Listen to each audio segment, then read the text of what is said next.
Hello again. Welcome to the Execute Around Method Pattern in Java Part 2 presentation. My name is Venkat Subramaniam. We're going to continue from where we left last time and take a look at the Execute Around Method Pattern, but which is going to be a lot more fluent to write than we saw before. We implemented Execute Around Method Pattern in Part 1 using anonymous inner classes. We can do a lot better than that in Java, with Java 8 that is. Let's start from where we left, and then we will evolve this code into something a little bit more fluent. So here's where we left last time. We looked at this class, which is called resource. We wanted to create an object and clean it up properly. So we wrote an execute around method pattern using this construct we created right here. The use method accepts a use resource interface. It creates an object of resource, yields the object to the accept method of the interface, and then cleans up properly when it comes back. The use resource itself just has an accept method. And when we call this method, the resource is given to us right here in the accept method. We make use of it as we please right here, and when we are done, it cleaned it up. But that's a lot of noise in the code. How can we eliminate this noise? Well, thankfully, if you notice, use resource is a single abstract method interface. This only has one method in it. And in Java 8, anywhere we use an anonymous inner class of a single abstract method interface, we could trade that with a lambda expression very readily. So we're going to refactor this code just a few times here, going from anonymous methods to lambda expressions. So the first change I'm going to make here is to remove all this part from the code and simply start with the resource itself. So here we are receiving a resource, and once we get the resource, we can simply create a lambda expression to work with this resource, and we are almost done refactoring this code. So readily, the code you may have already written to use the inner classes can be refactored to using lambda expression as long as those inner classes were really instances of a single abstract method interface. So if I run this code right now, we can see that the code produces the same result as it did the last time when we were using anonymous inner classes. So you can see the ceremony disappear right away when we use the lambda expression instead of the anonymous inner classes. So we can simply call the resource and call the use method, pass to it a lambda expression which accepts the resource as a parameter. This arrow separates the parameter on the left side to the body of the lambda expression, which is doing the work right here. If we wanted to call only one method in this case, we don't even have to put a curly bracket. Instead, we can simply remove all that noise even more and write this code simply like so. Write what you see here. We could do this as well. So in this case, if you notice when I run this code, we can see that this particular code is able to use this resource properly. We can even go a step further from here. If all I wanted to call was this just one function, we could even trade this for method references by saying resource : fn1, and that would simply call this method using the resource as a target object. As you can see right here, an object got constructed, the function got called, and the cleanup happened as well. So we can see how we can start refactoring these code quite a bit using lambda expressions, and then we can push it even further depending on what we are trying to do. But let's get back to removing a little bit more from this code as well. Well, in this example, we were using our own interface called use resource. We really don't have to go to that length. We can get rid of resource. Fortunately, there's one already baked in Java called a consumer. And then we can say consumer resource is what I want to use. And consumer comes from the Java util function package, and so I brought in the consumer right there. So we removed our use resource, and it turns out consumer also has an accept method. This was coincidental that the method names coincided. Otherwise, we would change this name to accept, but that doesn't change anything over here. As you can see, now we eliminated our interface that we created, and we are able to use the consumer interface directly in this code, and we can see how we can eliminate a lot more from the code and begin to enjoy the fluency and the conciseness in the code.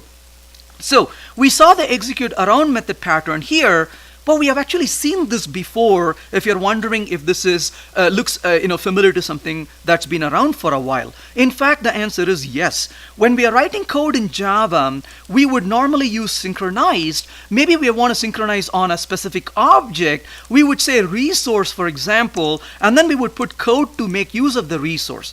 Right there, we have used this before in writing Java code, but maybe we didn't stop and think about this as execute around method pattern, but really it is. So Java has done execute around method pattern for a long time. It is just that they didn't give us the opportunity to enjoy that for our own code until now, unless we were using the anonymous inner classes, that is, we could have, but not in such a concise manner before. But now that we have Lambda expressions, you can see the similarity between the synchronized code and this block of code. They begin to look a lot similar over here. Some object you would specify here in the synchronized block, and when you leave the synchronized block, the lock that was acquired when you enter is automatically released. That is execute around method pattern. Likewise, in this case, the resource that was acquired when you enter this code is automatically released when you leave. So you can see the similarity between the two approaches. So synchronized is a great example of the execute around method pattern that's been around for a long time, but like you saw here, we can make use of that in our own code for managing our own resources. Now, in the example we just saw so far, we were simply creating a resource, passing it to the consumer, and let the consumer deal with it, and then eventually we return back and close the resource.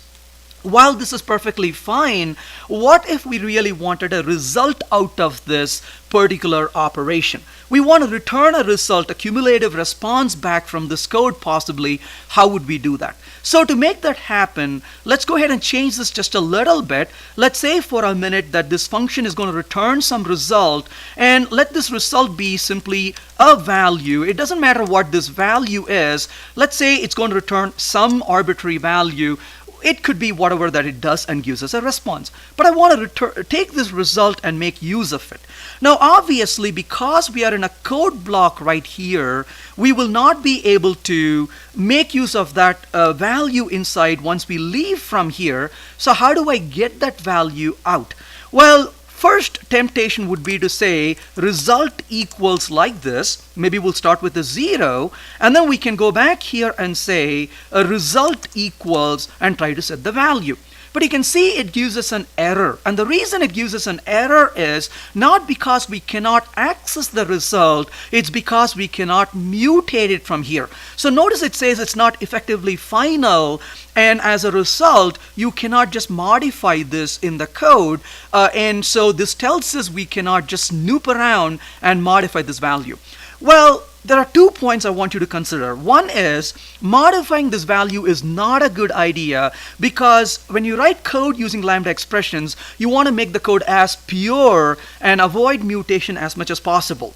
Now, quickly you may figure out there is a way to get around it is by creating this as a result, as a collection right here, and then you may say here is a collection of one element, in this particular case a new int, and then you could trick this around by saying result 0 equals, and then I'm sure sometimes we write this code and say, clever.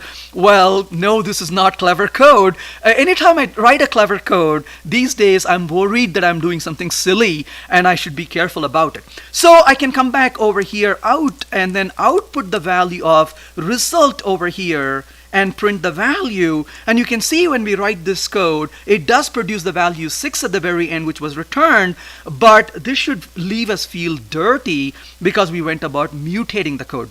So please don't take this approach. A better way to do this would be to be more civil and ask the use block to give us a result when it is fully done. How do we really do that? So let's get back to saying this is simply a result that we are interested in getting back from the call, and then we will not set the value here, but instead we will simply say return from here.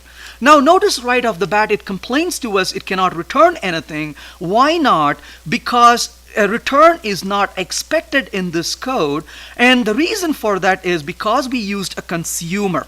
A consumer is an interface which contains an accept method, and it represents a functional interface that simply swallows everything you give to it.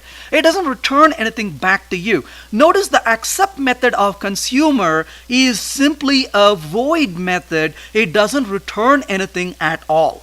So rather than using the consumer per se, we could actually benefit by using a different interface. And that interface would be a function interface. A function interface contains two parametric types, and the two parametric types in this case, the first one is going to be the type of the input to the function, and the second one is going to be the result type. So in this case, I'm going to say over here integer, for lack of better things here, but we could have said a type t if we wanted to, but I've produced a function resource and integer. Now if you look at the function interface itself, it contains an apply method which accepts an object of the first parametric type and returns an object of the second parametric type, as you can see right here.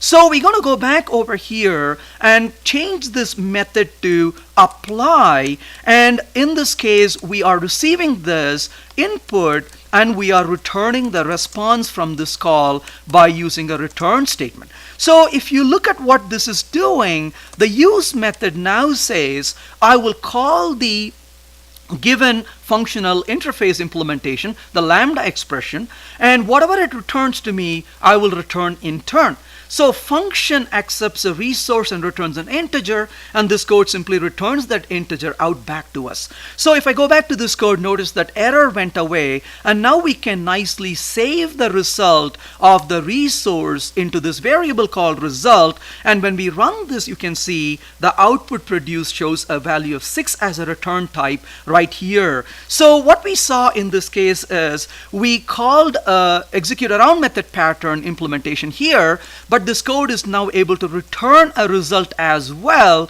and we can see this to be very effective. Like I mentioned earlier, if this was just one function we are interested in calling, we don't have to go through this much amount of effort. We could have simply said right here, just the call to the resource itself and for the function too, and we can end this right here into a very simple syntax. As you can see, it didn't take a whole lot of effort, and we can even go a step further if this is the only call we're going to make and change this entirely to resource : fn2, and then it would invoke that method in this case and pass the data back to us. So if I go back and call this method, you can see that the result is still the same. So here we call the function fn2 using a method reference and asked it to give us back the response here.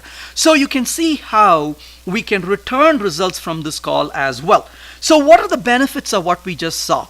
We looked at the benefits of execute around method pattern before, but the first implementation used anonymous inner classes and had a lot of noise in it, but we refactored the code using lambda expressions and using method references, as the case may be. We also saw how, rather than hand tossing our own interfaces, we can use the interfaces provided already in Java 8, the consumer interface in the first case when we don't want to return any result, and we also saw how we can use the function interface if we wanted to return a result. We can make the code more generic if we wanted to by putting a type t here and make this into a generic method itself if we wanted to. Then we can return any result we are interested in. Sometimes it may not even be a result produced by one of the functions of resource. It could be something else we do in the block of code, and we can return that result back to the caller. And by doing this, we don't have to resort to mutating stuff, and we can program in a much more elegant manner.